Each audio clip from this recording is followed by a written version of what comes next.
ఒక తండ్రి తన ముగ్గురు కూతుర్లని ప్రాణప్రదంగా పెంచి పెద్ద చేసి వాళ్ళని జీవితం అనుకొని వాళ్ళని ప్రయోజకురాలని చేశాడు. కానీ చివరికి ఆ కూతుర్లు ఏం చేశారో తెలుసా? శివచరణ్ రామ్ రతన్ గుప్తా ముంబైలో జౌలీ వ్యాపారిగా స్థిరపడ్డారు. వాళ్ళది స్వస్థలం హర్యానా. అలాంటి వ్యక్తి వ్యాపారం చేసుకొని కూతుర్లను పెంచి ముగ్గురు కూతుర్లని మంచిగా ప్రయోజకురాలని చేశాడు. ఒక కూతురు ఉపాధ్యాయురాలు అయ్యారు, ఆవిడ నేపాల్లో స్థిరపడ్డారు. ఇంకొక కూతురు ఉత్తరప్రదేశ్లో స్థిరపడ్డారు. అలాగే ఇంకొక కూతురు ఏమొచ్చేసి ముంబైలో స్థిరపడ్డారు. ముగ్గురు కూతుర్లకి తను కష్టపడి సంపాదించినటువంటి ఆ సంపాదనతో కష్టపడి పెంచి చదివించడమే కాకుండా ఆస్తులు కూడా సమానంగా ఇచ్చారు.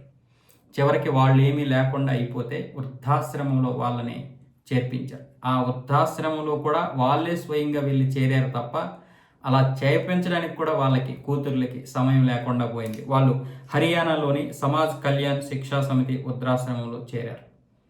చివరికి మొన్న ఆ తండ్రి చనిపోయాడు. అంటే భార్యాభర్తలు ఇద్దరూ చేరినప్పుడు కొన్నాళ్ళకే భార్య చనిపోయింది. అంటే ఆయన భార్య అంటే ఈ ముగ్గురు కూతుర్ల యొక్క అమ్మగారు. అప్పుడు ఏదో తూతూ మంత్రంగా కార్యక్రమం చేసేశారు, అంత్యక్రియలు. కానీ ఈ తండ్రి గత 20 రోజులుగా అనారోగ్యంగా చాలా బాగా కృషించకపోతే ముగ్గురు కూతుర్లు కనీసం పట్టించుకోలేదు.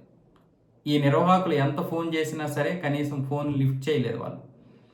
చివరికి ఆయన గుండె మొన్న మంగళవారం రోజు ఆగిపోతే ఆయనకి అంత్యక్రియలు చేయడానికి మీరు రండి అని నిర్వాహకులు కోరితే ఒక్కొక్కరు 5,100 రూపాయలు వేశారు. అందులో ఒకరే వేశారు, మిగతా వాళ్ళు ఎంత వేశారో కూడా తెలియదు.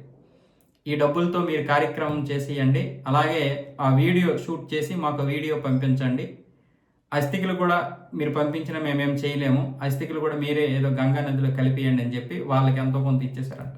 చివరికి ఆ నిర్వాహకులు ఈ కూతుర్ల యొక్క నిర్వాహకం చూసి మీరేమి ఇవ్వద్దమ్మా, మేమే అన్ని కార్యక్రమాలు చేస్తాము, ఆ పుణ్యం ఏదో మాకు వస్తుంది, మేము పుణ్యమో పాపమో మూట కట్టుకుంటాం, కానీ మీరు మాత్రం ఏమి చేయకండి అని చెప్పేసి నిర్వాహకులు కూడా వాళ్ళని ఉమ్మూసేశారు.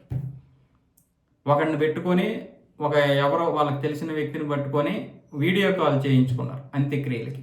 అంత్యక్రియల్లో వీడియో కాల్ ద్వారా అతని తండ్రి యొక్క అంత్యక్రియలు చూశారు. అంత దౌర్భాగ్యమైనటువంటి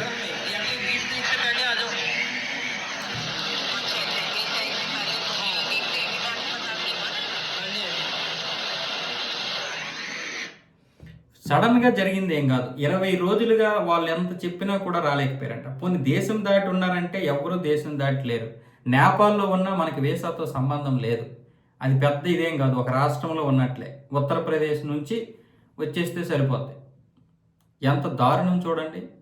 మామూలుగా మనం ఏం చూస్తాం, ఆస్ట్రేలియా లేకపోతే అమెరికా వెళ్ళినటువంటి వారు అప్పటికప్పుడు ఇలాంటివి సెలవులు దొరికినా మళ్ళీ ట్రంప్ కూడా ఏం చేస్తాడో తెలియదు అని చెప్పి కొంతమంది ఈ అంత్యక్రియలకి ఈ విధంగా హాజరవుతున్నారు.